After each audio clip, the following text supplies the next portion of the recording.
Hi friends, జయ Pawan creation. నేను chicken kebab చేస్తున్నాను. Chicken kebab ఇలా చికెను 1 kg అల్లం వెల్లుల్లి పేస్ట్ వేసాను. నేను ఇంట్లోనే చేశాను. అల్లం వెల్లుల్లి పేస్ట్ బాగా కలుపుకోవాలి. అంతా కలిపేసుకోవాలి. ఇలా అల్లం వెల్లుల్లి పేస్ట్ బాగా కలిపిన తర్వాత ఇందులో పసుపు, ఉప్పు,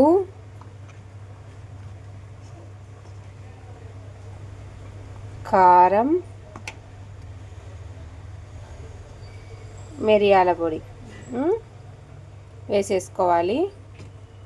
ఇది కూడా బాగా మిక్స్ అయ్యేలా కలుపుకుందాం. ఇలా అన్నిటికీ పట్టేలా కారము, ఉప్పు, పసుపు, ధనియాల పొడి అంతా కలిపి పెట్టేసుకున్నాం. అల్లం వెల్లుల్లి పేస్ట్ కూడా వేసాను కదా. ఇప్పుడు ఎగ్గుని నేను మిక్సీ పట్టేసుకుంటాను. నేను ఇందులో మసాలా వేసాను. ఇందులోనే ఎగ్ ఒకటి పగలగొట్టేసి మిక్సీ పట్టేసుకొని దీంట్లోకి వేస్తాను. ఒక్క నిమిషం. ఇదంతా కలిపేసుకున్నాం కదా. ఎగ్గుని మిక్సీ పట్టుకున్నాం. మసాలా దాంట్లో పట్టినా కాబట్టి గ్రీన్గా వచ్చిందంతే.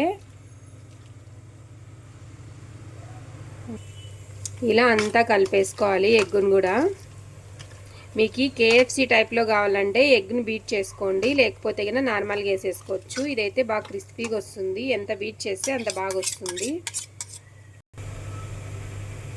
ఇప్పుడు పచ్చిమిరపకాయలు, కరివేపాకు కూడా కలిపేసుకుందాం. చూడండి, అంతా కలిపేసాను. ఎంత కలర్ఫుల్గా ఉంది కదా. ఇప్పుడే ఇలా కలిపిన దాన్ని కడ్డీలు కూడా కాల్చుకోవచ్చండి. ఇప్పుడు వరకు అయితే గిన మనకి కబాబ్ కావాలంటే ఇదో కార్న్ఫ్లోర్ అండి.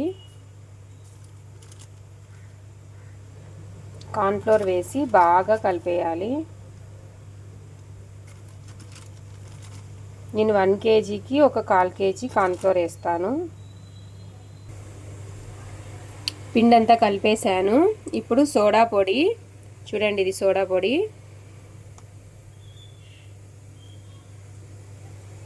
ఇది కార్న్ఫ్లోరు, సారీ బేకింగ్ పౌడర్. బాగా కలుపుకోవాలి. ఇలా అండి పుష్ చేసుకుంటా బాగా కలపాలి. నేను అస్సలు వాటర్ యాడ్ చేయలేదు. ఇందులోనే వాటర్ వచ్చేస్తాయి మనం నానబెట్టేసరికి. ఇలా బాగా కలుపుకోవాలి. చూడండి, నేను ఇప్పుడైతే దీన్ని అయితే దేవేను, మధ్యాహ్నం దేవేస్తాను పిల్లలకి. దీంట్లోకి ఫుడ్ కలర్ కూడా మేము యాడ్ చేయమండి. పిల్లలు తింటారు కదా మాకు, మేమైతే యాడ్ చేయము. ఫుడ్ కలర్ కూడా ఇలాగే వేసేస్తాను. వేసిన తర్వాత షార్ట్ వీడియో పెడతాను, చూడండి. ఎవరికైనా నచ్చితే లైక్ చేయండి, షేర్ చేయండి, సబ్స్క్రైబ్ చేయండి. కానీ కబాబ్ మటుకు చాలా బాగుంటుందండి. ట్రై చేసి చూడండి ఎవరైనా కానీ. KFC టైప్లో అంతా పీస్గా వస్తుంది పిండి. Okay friends, bye, thank you.